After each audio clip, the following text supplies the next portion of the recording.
नमस्कार दोस्तों, बहुत हार्दिक अभिनंदन। स्वागत है आपका आपके अपने YouTube चैनल ज़ेरी ज्योतिषम में। दोस्तों, आज हम लोग बहुत समय के बाद मिल रहे हैं। कुछ ऐसी प्रॉब्लम्स वगैरह बीच में आ गई थी जिनकी वजह से हम लोग अपने यूट्यूब्स की जो रील्स हैं वो नहीं बना पाए थे। लेकिन अब कोशिश यही रहेगी कि हम रेगुलर अपनी जो यूट्यूब्स हैं उनके ज़रिए आपसे मुलाकात कर सकें और आपकी प्रॉब्लम्स का सॉल्यूशन कर सकें।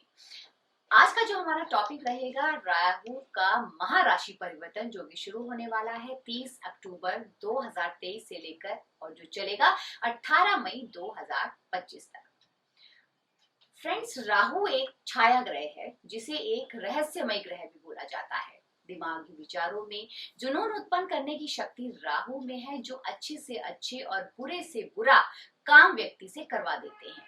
सभी तरीके के कारक जो है वो राहु है। ये राहु 30 अक्टूबर को मेष राशि से निकलकर मीन राशि में गोचर करने जा रही हैं, जो कि ठीक 18 महीने यानी कि 18 मई 2025 तक मीन राशि में ये रहने वाले हैं। राहु एक बहुत ही ताकतवर ग्रह है जो बिजली की तरह कड़क होता है और राहु सबसे जो है पल भर में ही किसी भी चीज को राख कर सकता है। जब राहु मीन राशि में गोचर करेंगे तो इसके साथ ही 3 नक्षत्रों में भी भ्रमण करेंगे, जो कि इस प्रकार से हैं। सबसे पहले बुध के नक्षत्र यानी कि रेवती नक्षत्र में ये 30 अक्टूबर से भ्रमण करने वाले हैं। इसके बाद 8 जुलाई 2024 को उत्तरा भाद्रपद नक्षत्र में ये चले जाएंगे और फिर वो 16 मार्च 2025 को पूर्वा भाद्रपद नक्षत्र में चले जाएंगे। इसी के साथ शनि मार्च 2025 को मीन राशि में आ जाएंगे और वहीं राहु के आखिरी 2 महीने शनि के साथ युति में बने रहेंगे। तो सबसे पहले फ्रेंड्स हम लेते हैं मेष राशि वालों का राहु का राशि परिवर्तन जो है इनका कैसा रहेगा। तो 12वें भाव जिसमें कि मीन राशि बनती है उसमें होने जा रहा है, जिस कारण से ऐसे में जो जातक है उनका जो नेचर है वो शेख चिल्ली की तरह बना रहता है। यहाँ पर कुछ खास अच्छा परिवर्तन ये नहीं देंगे। इसके रिजल्ट आपको कैसे मिल सकते हैं, जैसे जहां पर भी आपका बुध शनि और गुरु होंगे उसी के ऊपर डिपेंड करेगा कि आपका इसका रिजल्ट कैसा रहेगा और बारी बारी से यहाँ पर आपको उसका रिजल्ट भी देखने को मिल सकता है। यहाँ पर खर्चे में आपकी बहुत अच्छी खासी वृद्धि हो सकती है। नौकरी में आपके काम काज में तरह तरह की बीच बीच में कोई ना कोई मुश्किलें भी ये उत्पन्न पैदा कर सकता है। अगर आपका राहु कुंडली में फ्रेंड्स अच्छी पोजीशन पर बैठा होगा तो प्रॉब्लम्स पे कमी आएगी। कई बार ये भी देखा गया है कि यहाँ पर बैठकर राहु आपकी नींद भी खराब कर सकता है। कई बार सांस से रिलेटेड प्रॉब्लम भी क्रिएट कर सकता है या फिर आपके बड़े बुजुर्गों में भी ये परेशानी इस प्रकार की पैदा कर सकता है। हेल्थ इश्यूज भी बनवा देता है और कई बार बिना बात की मुसीबतों को आपके गले भी पड़ने का देखा गया है। और ज्यादा अगर राहु खराब है तो कुंडली में कहीं ना कहीं कानूनी मुसीबतों में आप पड़ सकते हैं। कहीं ना कहीं पुलिस से भी आपका कनेक्शन बन सकता है। ये किसी भी वे में हो सकता है। सबसे बेस्ट आपको क्या यहाँ पर करना है कि दूसरों से किसी भी प्रकार की ईर्ष्या आपने नहीं करनी है, नहीं तो खुद को भी आपको नुकसान देखना पड़ सकता है। और पुरानी बीमारी कई बार दोबारा से भी आ सकती है। खुद को बहुत अच्छे से मेंटेन करके रखना है, साफ सफाई का बहुत ही ध्यान रखना है और तभी ये आपको राहु यहाँ पर अच्छे रिजल्ट दे सकता है। तो बहुत छोटी छोटी ऐसी रेमेडीज हैं जिनको अगर आप करते हैं तो इन परेशानियों से आप को बचाव भी हो सकता है। बेस्ट रेमेडी सबसे पहले आपने क्या करनी है कि अपने किचन में बैठकर अगर आप खाना खाते हैं तो इससे आपको बहुत ही फायदा मिलता है। माथे, नाभि, जुबान पर केसर का निरंतर तिलक करते रहिए और धार्मिक स्थान पर जाएं, वहां पर सेवा करें और जितना पॉसिबल हो सके वहां पर आप सफाई का सामान अगर आप दान करते हैं तो इससे भी आपको बहुत ही बेनिफिट मिलता है। और अपने घर में चांदी का ठोस हाथी गंगा जल में डिप करके रखें, इससे भी आपको बहुत बेनिफिट मिलेगा।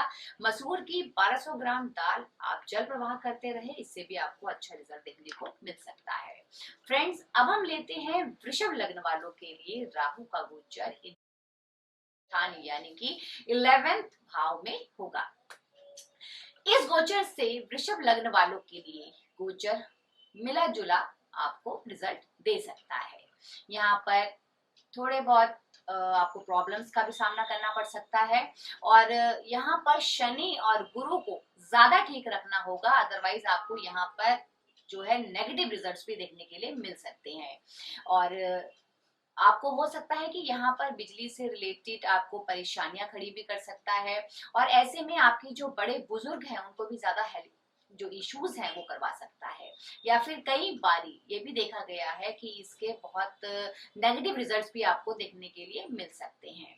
आपकी इनकम में तो ये इजाफा करवाएगा ही, और साथ साथ में आपको नौकरी के या फिर जो आपका कर्म स्थान है वहां पर भी आपको प्रोग्रेस मिल सकती है, आपको बेनिफिट मिल सकता है।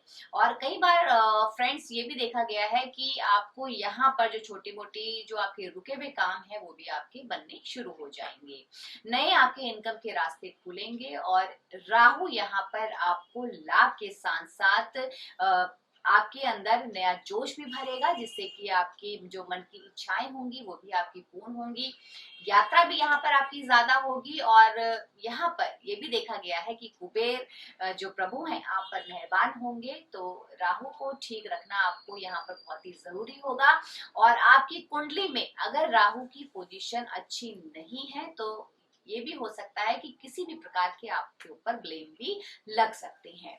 गुरु और शनि की जो भी आपकी जैसे वस्तुएं हैं या फिर रिश्तों पर भी इसका बुरा असर आपको देखने के लिए मिल सकता है। आपका इलेक्ट्रॉनिक्स का सामान या फिर इलेक्ट्रिक का सामान खराब हो सकता है, इसका भी आप ध्यान रखें।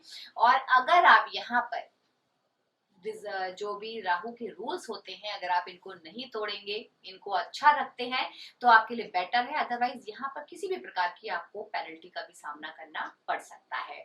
तो अपने सबसे बेस्ट जो यहाँ पर रेमेडीज रहेंगी कि आपके जो भी पुराने रीति रिवाज हैं उनको रेगुलर फॉलो करते रहें, अपने बड़ों की रिस्पेक्ट करें, केसर का तिलक निरंतर करते रहें, और काले चश्मे का आप प्रयोग करें, और 10 अंधों को रेगुलर बेसिस पे आप उनको भोजन करवाते रहें, और 4 सूखे नारियल और साथ में 1-1 किलो के 4 लेड के पीसेस भी अगर आप जल प्रवाह करते हैं तो इससे भी आपको बहुत ही अच्छा रिजल्ट देखने को मिलेगा।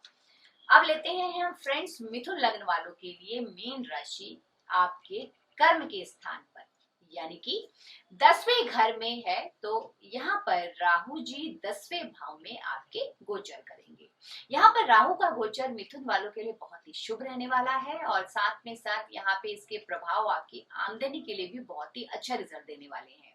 आपकी जिसके भी जॉब वाले जो लोग हैं उनके लिए बहुत ही ये शुभ रहेगा, और आपको आपका जो कर्म स्थान है जहां पर भी आपकी जॉब है बहुत ही अच्छी आपको रिस्पेक्ट, एक ऊंचा पद आपको मिलने वाला है, और इस चीज की बहुत ही पूर्ण संभावना है कि आपको बहुत ही अच्छे इसके रिजल्ट्स मिलने वाले हैं, और आपको उच्च अधिकारियों का भी साथ प्राप्त होगा। और कई बार ये भी देखा गया है कि जैसे आपको धन के इससे बहुत ही शुभ संकेत मिलेंगे, लेकिन आपने यहाँ पे क्या प्रिकॉशन रखना है कि अगर आपका अपनी वाणी पर संयम नहीं है तो नेगेटिव रिजल्ट्स भी आपको देखने के लिए मिल सकते हैं, आपका लाभ भी यहाँ पे उसमें भी कमी करवा सकता है। और कई बार आपकी वाणी के कारण आपके परिवार में भी कलेश की भी संभावनाएं उत्पन्न हो सकती है। पैरों से रिलेटेड प्रॉब्लम्स भी आपको हो सकती हैं, और साथ में अपने भाई बंधुओं को क्या कहते हैं अगर उनको आपकी जरूरत है तो उनका आप साथ भी दें। पेट से रिलेटेड भी आपको कहीं हो सकता है कि कुछ प्रॉब्लम्स का सामना करना पड़े, और नया बदलाव भी आपके पास हो सकता है। आपने भगवान पर बहुत ही विश्वास रखना है, साधुओं से फकीरों से दूरी बनाकर रखें, अदरवाइज आपको यहाँ पर नुकसान का भी सामना करना पड़ सकता है। अपने ससुराल वालों के साथ आप बनाकर रखिए, इससे भी आपको बहुत ही फायदा मिलेगा। बहुत सिंपल सी रेमेडीज है जिनको अगर आप यहाँ पे करते हैं तो आप यहाँ पे राहु का जो बेनिफिट है उसको प्राप्त कर सकते हैं। सबसे बेस्ट आपने यहाँ पे क्या करना है कि 10 अंधों को रेगुलर बेसिस पे आप भोजन करवाते रहें, उनकी सेवा करें, अपने चाचा के साथ और अपने फादर के साथ रिलेशंस अच्छे बना के रखें, उनसे लड़ाई झगड़ा ना करें, और जो जमादार होते हैं उनको आप पैसे देते रहें, गिफ्ट्स देते रहें, और पॉसिबल हो तो आप उनको मिठाई भी देते हैं, तो इससे आपको बहुत ही बेनिफिट मिलता है। और एक और आप सिंपल सी रेमेडी कर सकते हैं कि चांदी की कोई भी छोटी सी डिबिया लेकर उसमें शहद भरकर रखें, इससे भी आपको बहुत ही बेनिफिट देखने को मिलेगा। तो फ्रेंड्स, अपने आगे आने वाली अपकमिंग वीडियोस में हम राहु का गोचर और किन राशियों में क्या प्रभाव देगा उसके बारे में डिस्कस करेंगे। तब तक आप अपने घर में स्वस्थ रहें, सुरक्षित रहें। जय श्री कृष्ण।